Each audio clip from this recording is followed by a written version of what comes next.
I'm happy with these young people who are here. They are ready to fight. We are going to fight till the end. We are going to shake the status quo. And like I said, we are a different breed of young people. We are a rare breed and probably the last.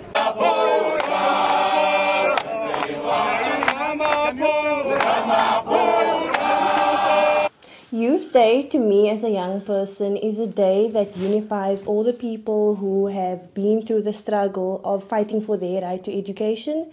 And it's a time for the people who were born free to commemorate the Soweto uprising and all the other battles that were fought, and for us to really appreciate what rights we have because of the scholars who fought for us. So Youth Day, in its essence, is a vision. It was a dream. It was accomplished by the students back in the 70s, in order to get the education they deserved. So it reminds me that I'm grateful of what I've achieved, but I'm also grateful for what I'm receiving. The education I'm receiving is it's something that not everyone can say they have received or wish they have received, basically. Youth Day, it honors the Soweto uprising, but to me personally, it focuses on the issues that the youth faces today.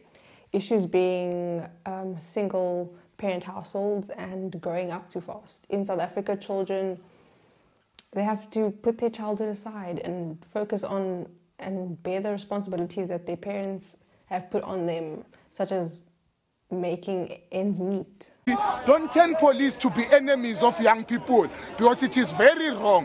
Under no circumstances will we see black police as an enemy, but we will always see a racist white police as an enemy of a revolution at all costs. Because even here, you make the black ones to be the ones beating us. You make the white one to be the one issuing the order that we must be beaten. So that these young people must hate the black police. We will hate Stefanos because he's the captain issuing orders that this one must brutalize us.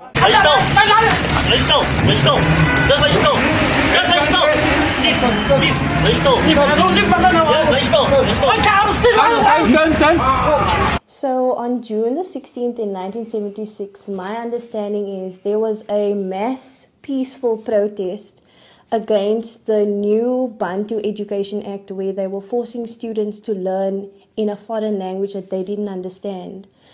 And it was initially peaceful, but then this 13-year-old boy, Hector Pietersen, was shot and killed, and that image of him being carried by an 18-year-old boy became a symbol for the uprising.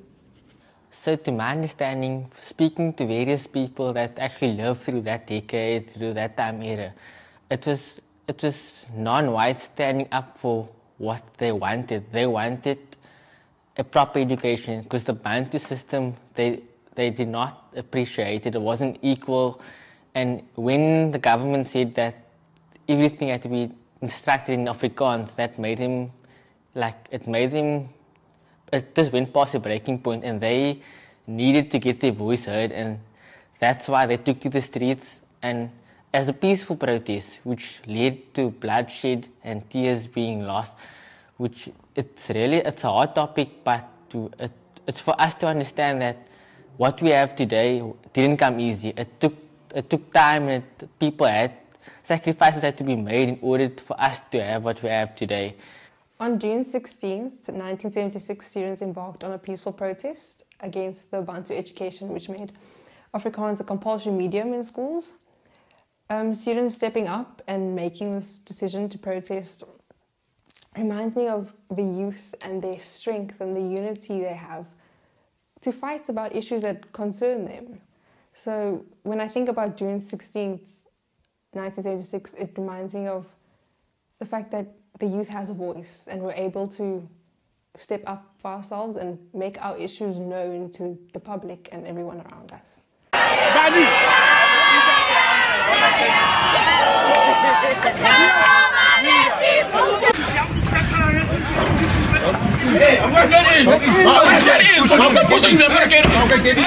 Well, currently, right now, the issues that are coming from this pandemic, There are children without books. There are children without internet access. They don't have laptops.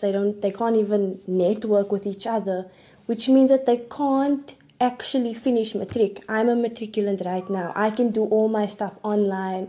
So there's connectivity issues, and there's the fact that there are teachers that are exploited having to teach 3 classes at a time in a very, very tiny space.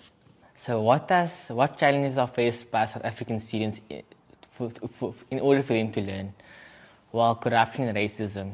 And by corruption, I mean South Africa uses a vast amount of money in its education system, but none of those funds are being seen or being used for the proper things. And as most of the high officials are basically stealing the money. And the issue of fees must fall isn't there. It shouldn't be a thing, because there is enough money, but no one's seeing the money. And racism, on every application form or bursary form I had to apply, I had to indicate what race, what skin color I was. And this was to gain merits and stand a better chance of getting into university. There are many challenges that is facing the South African education today, but a major factor would have to be the access. Many children, teens, young adults don't have access to education simply because their families cannot afford it. They live on their daily earnings. Yes, primary and secondary institutions have the option of opting out of paying for school fees, but when it comes to tertiary education, there isn't access to free education. They have to pay fees, and they don't have the funds for that. Because they have the power to pronounce on free education. They also have the power to decide whether to continue with prosecutions or not. So I would say that we have achieved to get the attention from them. As we have seen, at no post would we have been able to address a Minister of Justice and secretaries of both houses of Parliament, because both secretaries of the House of Parliament came out to listen to young people venting their frustration. What the fuck are you doing? What the fuck are you guys doing this? Hey, I'm gonna get in! I'm gonna get in! Yes, I do think that the fight for free education should continue, because everybody should have equal opportunities. No matter what skin color you are, if you're black, you're white, you're pink, you're purple, no matter how much money you have, we should all have the same level access to education, because it will allow us to progress in the future. No one should be disadvantaged in any way. Well, I do agree that the struggle of free education should continue, but free education shouldn't be open to everyone. Whoever can afford should be able to pay, and whoever can't afford should be able to receive this free education. I do think that the struggle for free education should continue, mainly because in South Africa, a lot of people are poverty-stricken and they cannot afford tertiary education. And that's just... Education is something that you have a right to. You should be able to go to school, whether you have the funds to or not. Yes, people can afford it and they should pay for it, but people that cannot afford it should still be granted the opportunity to get education. I'm